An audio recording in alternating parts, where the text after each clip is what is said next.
The deadlift, a great exercise, one of the best exercises for your whole posterior chain, from the link from the back of your ankles right up to the back of your neck. Great exercise, okay, but it needs to be performed correctly. It's one of those ones that people, when they don't do right, can injure themselves. So, first thing is this, we're setting up on the bar.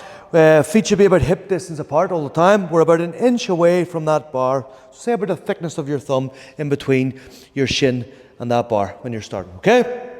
From here, just come and soften at our knees slightly. So when you soften the knees, shins just come to touch that bar. We're going to send those hips back, keeping that core tense. The best way to do it for like the strongest sort of position for the grip, our stronger hand with an underhand grip and weaker hand with an overhand grip. This is called a mixed grip. This is especially great whenever we're working quite heavy, because it's also known as a lock grip. It's a more stronger grip, okay? So it's good to get used to doing that. So you can mix the grip up every so often as well, but the best or strongest grip is going to be your stronger hand under, weaker hand over, okay? So we're sitting down in it, keeping our shoulders back, our core is tense, the insides of our elbows are just on the outsides of our knees. We don't want to be going really wide like that. We want to keep as close in as we can, so feet are only hip distance. Getting that snap, the core is tense. We don't want to have the hips too high either. We want to sit down slightly into it, lifting that chest up. So we're looking for almost like a 90-degree angle, or sorry, a 45-degree angle with the hips and the torso.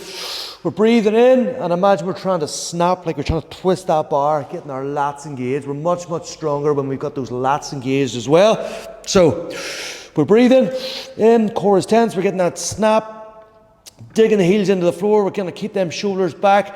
What we don't want to do is, as we're pressing and letting the arms get left behind, we want to keep that core tense, dig the heels in. As we push into the floor, the shoulders are staying back, hips come forward, bum squeezed, hips back. Once we sort of pass our knees, we can slightly bend the knees again and sit back down into it, okay? So breathe, core tense. Imagine we're trying to push the floor down, hips come forward, and again, hips back. Once it passes our knees, sitting slightly in it, okay? Breathe, tense the core, dig the heels in, forward, back, down. So there's a little bit of a squat at the start, just to push the floor away. Once it sort of comes to just your knees, then we're driving those hips forward and just reversing that movement then on the way down. Hips back, sit down, up, forward, back, down. Okay? Try this next time you're deadlifting.